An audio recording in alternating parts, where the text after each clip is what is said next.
அந்த வீட்டின் சத்தம். அந்த வீடு ஊரின் கடைசியில இருந்தது.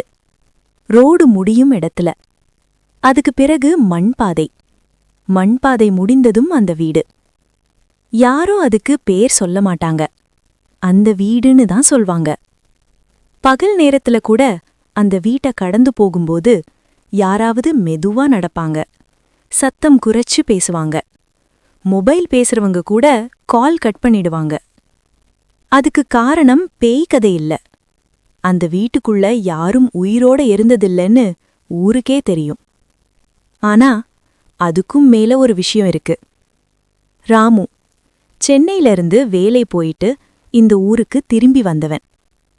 அப்பா இல்ல, அம்மா மட்டும். பழைய வீடு இடிந்த நிலை.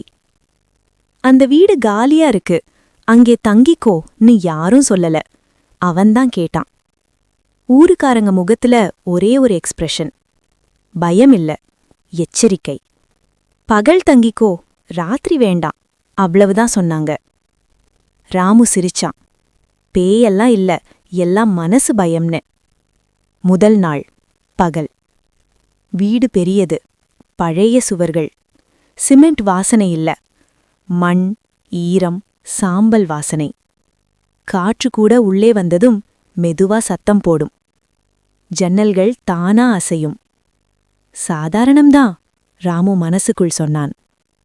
முதல் நாள் இரவு 11:45. மின்சாரமில்லை, விளக்கு மட்டும். சுற்றி முழுக்க இருள்.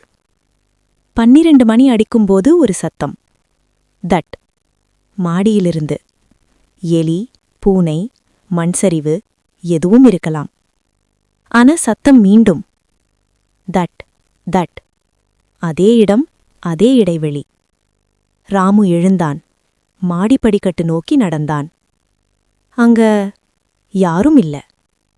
அடுத்த நாள் அம்மா வந்தாங்க. ராத்திரி தூங்கினியான்னு கேட்டாங்க. ராமு பொய் சொன்னான். நல்லா தூங்கினேன்.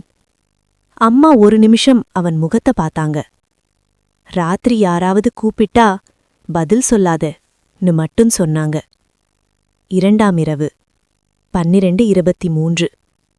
இந்த முறை சத்தம் படிக்கட்டுல இல்ல, அவன் அறைக்கு வெளியில. ராமு.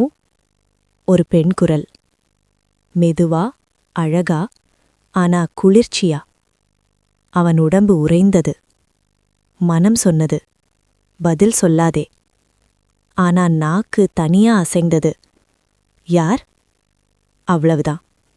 அந்த இரவு அவன் தூங்கவே இல்ல. சுவர் ஓரமா நிழல் நகர்ந்தது. வாசல் தானா திறந்தது. அடிச்சு மூடப்பட்டது.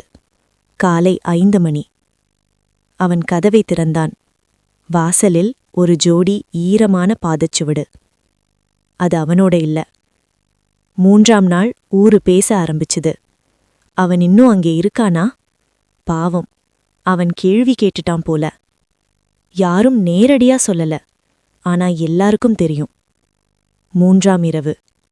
இந்த முறை சத்தமில்லை, அமைதி.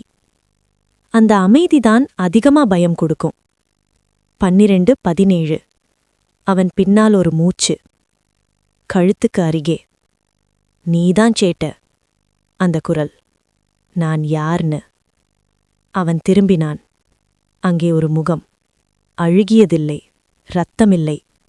ஆனா கண்கள், உயிரே இல்லாத கண்கள். நான் இந்த வீட்டுல கடைசியாக நம்பினவன். அந்த உருவம் சொன்னது. நம்பிக்கை எப்படி கொலையா மாறும்னு நீ தெரிஞ்சுக்கணும். அடுத்த நாள் காலை அந்த வீடு திறக்கப்படல. மாலை அம்மா வந்தாங்க. ராமு இல்லை. வீட்டுக்குள்ள ஒரே ஒரு விஷயம். சுவரில் கையால் எழுதின மாதிரி ஒரு வரி. கேள்வியெல்லாம் கேட்கக்கூடாது. சில கதைகள் மௌனத்துக்குள்ளே இருக்கணும். அதுக்கு பிறகு அந்த வீட்டுல யாரும் தங்கல. ஆனா இன்னைக்கும் அந்த வீட்டை கடந்து போகும்போது யாராவது மனசுக்குள்ள ஒரு கேள்வி கேட்கும்போது அந்த குரல் மெதுவா கேட்கும். நீ கேட்க தயார்தானா? மாரல். எல்லா உண்மைகளையும் தேடிப் போகணும்னு அவசியமில்லை. சில கதைகள் மனிதர்களுக்காக இல்லை, மௌனத்துக்காக. இந்த கதை உங்களுக்கு பயம் கொடுத்ததோ இல்லையோ, ஒரு விஷயம் மனசுக்குள்ள நிச்சயமா தட்டியிருக்கும். சில கதைகள் பேசுவதற்காக இல்லை, நினைவில் இருக்கத்தான். இப்படியான அர்த்தமுள்ள கதைகள் தொடர்ந்து கேட்கணும்னா தமிழன் ஐக்யூ ஸ்டோரீஸ்க்கு சப்ஸ்கிரைப் பண்ணுங்க. இந்த கதையில் உங்களை அதிகம் பாதித்த வரி எது? காமெண்ட்ஸ்ல சொல்லுங்க. நன்றி. மீண்டும் ஒரு கதையோட சந்திப்போம்.